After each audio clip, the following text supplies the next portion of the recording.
ఎలా ఉన్నారు అందరూ? సూపర్ సూపర్ ఉన్నా, బానే ఉన్నా. చెప్పు శివరాణి, నీ పాయింట్ ఆఫ్ వ్యూ చెప్పు. అందరికి అర్థం ఒక్క కావాలి నిమిషం. ఎందుకు ఇట్లా ఉమ్. ఒకరిని ఒకరు బ్లేమ్ చేసుకుంటున్నారు కానీ ఒకరినొకరు ఎందుకు అర్థం చేసుకోవట్లేదు. నాకు ఫస్ట్ ఆఫ్ ఆల్ అది అర్థం అవ్వట్లేదు. ఇప్పుడు తప్పు ఎటు సైడ్ ఉండాలి అన్న విషయము ఒకరికొకరు మాట్లాడుకుంటే ఒకసార్లు తేలకపోవచ్చు, రెండోసార్లు అయినా తేలొచ్చు. లేదు మీ ఇద్దరి మధ్య తేలట్లేదు, అప్పుడు మూడో మనిషిని తీసుకోండి. అంతేగాని ఆడు తప్పు చేస్తున్నాడు అని చెప్పి మనం తప్పు చేయడం ఏంది అసలు నాకు అర్థం కావట్లేదు. ఇప్పుడు ఇంట్లో మనశ్శాంతి ఉంటే మగాడు బయటకు వెళ్లాల్సిన పని లేదు. ఇక లేడీస్ ఉన్నా పర్లేదు, అర్థం చేసుకోండి. మగాడనే వాడు ఒకవేళ తప్పే చేశాడు అనుకో, నువ్వు చక్కగా ఉండి ఆడి తప్పును ఒకసారి యాక్సెప్ట్ చెయ్యి. వదిలేసిపోతే మన లైఫ్ ఎక్కడ ఉంటది అసలు? ఇప్పుడు ఆడు వదిలేసి ఇంకో దాని దగ్గరికి వెళ్ళాడని చెప్పి నువ్వు వదిలేస్తే మరి నీ లైఫ్ ఏంటి? ఇంకొక ఆప్షన్ చూసుకున్నా అప్పుడు నువ్వు కూడా ఆడికి పెద్ద తేడా ఏమి ఉండదు కదా.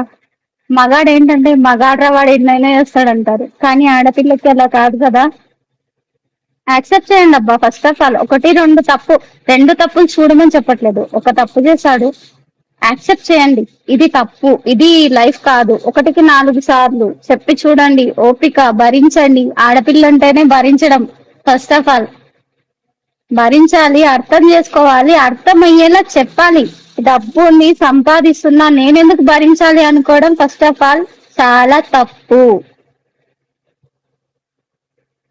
అలా అనుకుంటే ఎంతమంది సింగిల్ గా పిల్లలను చూసుకోవడం లేదక్క. ఎస్ చూసుకుంటున్నారు, సింగిల్ గా చాలా మంది చూసుకుంటున్నారు. కానీ పిల్లల్ని చూసుకోవడం ఒకటే మ్యాటర్ కాదు, పిల్లలకి ఒక పేరెంట్ ఉండాలి. వాళ్ళకి శివరాణి శివరాణి ఒక్క నిమిషము. ఎంతమంది పిల్లల్ని చూసుకుంటున్న సింగిల్ మదర్స్ ని వెళ్ళి అడగమని చెప్పండి, ఎంత సఫర్ అవుతా ఉన్నారు. మా ముగ్గురిని వదిలేసుకొని లేదా ముగ్గురు చనిపోయిన తర్వాత వాళ్ళు ఎంత సఫర్ అవుతా ఉన్నారు సింగిల్ పేరెంట్ గా అనేది ఒకసారి వెళ్ళి అడగండి. అది ప్రౌడ్ గా చెప్పుకోబాకండి. We should shame on it.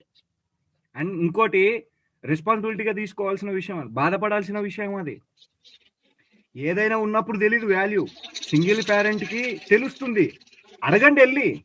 భర్తని కోపతాపాలలో రిలేషన్షిప్స్ ని వదులుకొని చెప్పుడు మాటలు విని చెడగొట్టుకున్న ఆడవాళ్ళని వెళ్ళి అడగండి ఒకసారి. చేతులు గాలినాక ఆకులు పట్టుకుంటా అంటే నడవవు. సింగిల్ గా నడుపుతున్నారు, అంత ప్రౌడ్ గా చెప్పుకోవాల్సింది కాదు. వాళ్ళు ఎంత పెయిన్ అనుభవిస్తున్నారో అందరికీ తెలుసు. Okay, continue చేయబేట.